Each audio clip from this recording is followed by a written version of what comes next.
the wisest man in history, died feeling like a fool. It seems absurd, doesn't it? How could someone who received wisdom directly from God, who accumulated countless riches and ruled the most prosperous kingdom of Israel, end his life immersed in repentance? Solomon had it all: power, glory, luxury. But in the end, he recognized that none of it had value. His last words echo like a warning to us all. Vanity of vanities, everything is vanity. But what led Solomon to this tragic end? The king who wrote Proverbs and Ecclesiastes, who impressed the Queen of Sheba with his intelligence, who built the Jerusalem temple for God, was the same one who built altars for pagan idols and completely strayed from the divine purpose. Was it a single mistake that destroyed him? No. It was small, seemingly harmless decisions that led him down a path of no return. And the worst? He realized this when it was too late. What if I told you that this story is not just about Solomon, but also about me and you? Because in the end, what happened to him could happen to anyone. The question is, can you identify when you are on the right path, or if you are about to make the same mistake that led the wisest king in history to ruin? Stay with me until the end of this video, because this story could change the way you see your own life. Solomon's story does not begin in ruin. On the contrary, it begins with an almost divine radiance.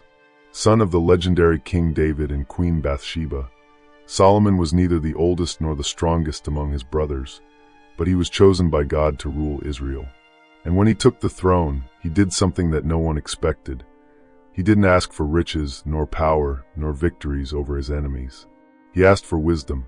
And God not only answered, but gave him something that no other king had before or since: divine wisdom to govern like no one had ever governed. It was this wisdom that made Solomon a different monarch. His reign began with prosperity, justice, and unprecedented growth for Israel. And then came his greatest work, the construction of the temple in Jerusalem. A monumental, luxurious project made with gold, cedar wood, and the best materials in the world. There, the people of Israel could finally worship God in a place worthy of his greatness. At that moment, everything seemed perfect. But if Solomon's story ended here, it wouldn't be so fascinating, nor so tragic. Because behind all this glory, something subtle was beginning to change. Solomon was about to make choices that at first seemed harmless, but that, little by little, would erode everything he had built. He was at the height of his reign, but also on the edge of a precipice. He just didn't know it yet. And the question is, when you're at the top, can you tell when you're about to fall? Solomon's wisdom was not common. It was legendary. His name went beyond the borders of Israel and reached distant kingdoms. Monarchs, sages, and traders traveled thousands of kilometers just to hear his words. And he did not disappoint. He composed more than 3,000 proverbs and wrote more than 1,000 songs, recording profound knowledge about life, human behavior, and the fear of God. But nothing made him more famous than the trial that revealed to the world the king's genius. Two women were fighting over a baby, both claiming to be the real mother. How to decide? Solomon, without hesitation, ordered the child to be divided in half, giving half to each one. In desperation, the real mother begged the other woman to keep the baby, as long as he remained alive. And that's how the king revealed the truth. The real mother was the one who was willing to give up her son to save him. News of this trial spread around the world and solidified his reputation as the wisest king in history. But this fame brought something dangerous: the fascination with power and the desire to please everyone. This is how the Queen of Sheba entered history, a powerful monarch from a rich land who traveled thousands of miles to test Solomon. She brought riddles, difficult questions, and sky-high expectations. And not only did he respond to everything, he also left her impressed with his intelligence and riches. However, what seemed like just a diplomatic meeting hid something deeper. Did Solomon begin to see himself as invincible? Solomon's reign was not only wise, it was the most prosperous in Israel's history. Gold, silver, and precious stones were so abundant that they seemed commonplace in the streets of Jerusalem. Merchants from all over the world came to trade, bringing rare spices, luxurious fabrics, and exotic animals. His palace was a masterpiece of architecture, and his throne, made of ivory and pure gold, was so grand that no other king in the world had anything like it. Israel has never been so strong, so rich, so respected. But Solomon's greatness was not just limited to wealth. He expanded political alliances, created profitable trade routes, and established an efficient system of government. His army was well armed, and no nation dared challenge his power. Everything seemed perfect. But behind the glory, something grew silently: the attachment to luxury, grandeur, and human recognition. Little by little, what began as a blessing became a danger. And here's the big problem. When everything is going well, it's easy to believe that nothing can go wrong. But it is exactly at this moment that errors begin to appear. To maintain his influence, Solomon did something that would change his history forever.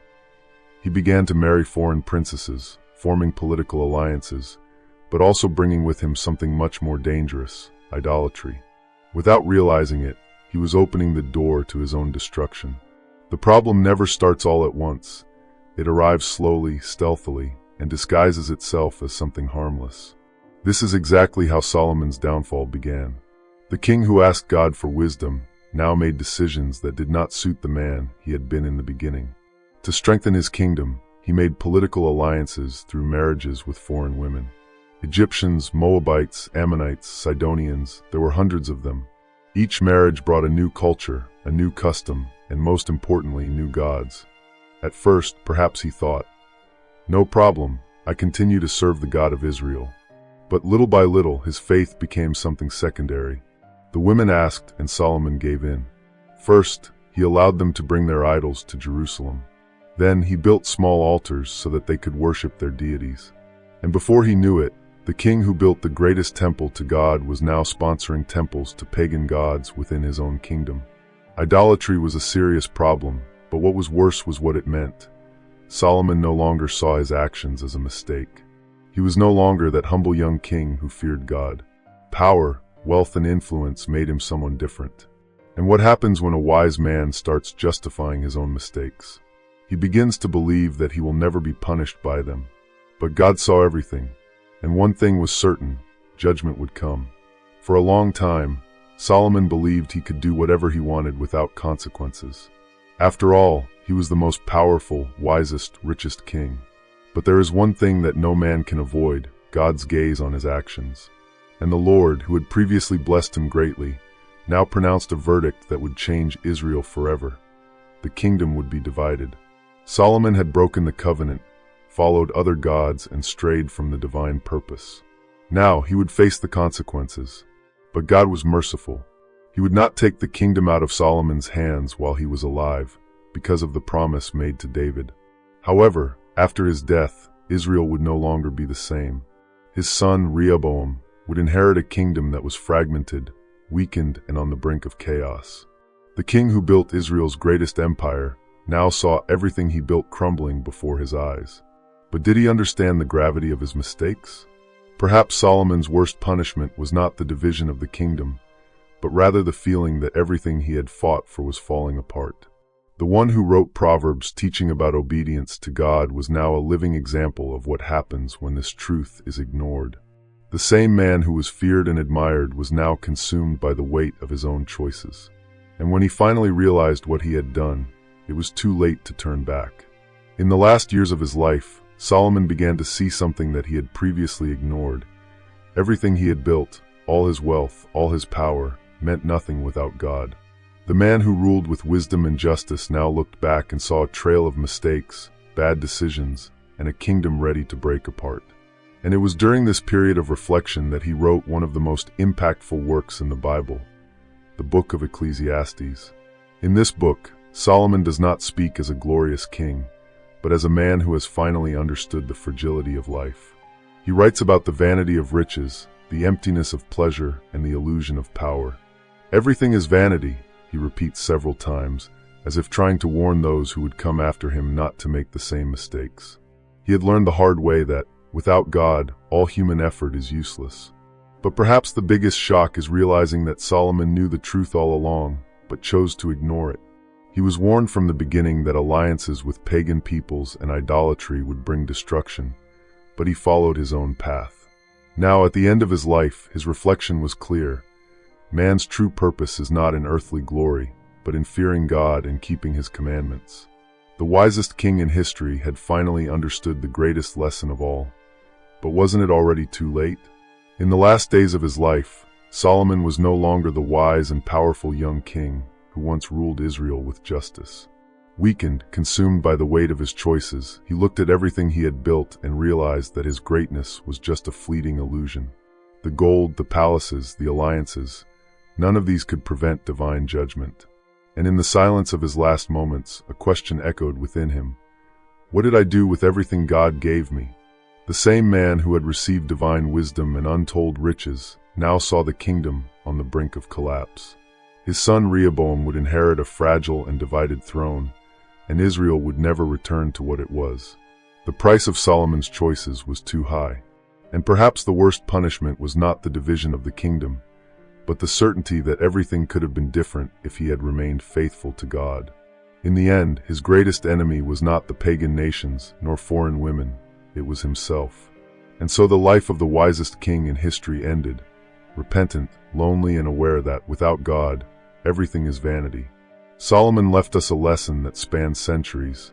No matter how much wisdom, money, or power you have, if you don't know how to use them in the right way, everything can fall apart before your eyes. The question now is, are you building your life on a solid foundation, or are you about to make the same mistakes as Solomon? The story of Solomon is not just about a king from the past. It is a mirror for us all.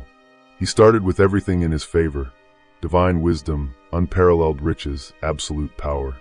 But in the end, none of this stopped his downfall. And why?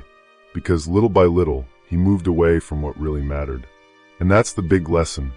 It's not enough to be intelligent, rich, or influential if your choices take you far from God. Now, the question that remains is, how many people today are repeating Solomon's mistakes without realizing it? How many exchange principles for momentary pleasures, seek success without purpose, or believe that there will always be time to change? The wisest king in history discovered too late that his glory was fleeting. But you still have time. The big question is, what will you do with it? If this story moved you, don't keep this reflection to yourself. Share with someone who needs to hear this. And of course, if you want more deep content like this, subscribe to the channel, turn on notifications, and stay tuned for the next videos. Because learning from the mistakes of history's greats could be what stops you from making the same ones.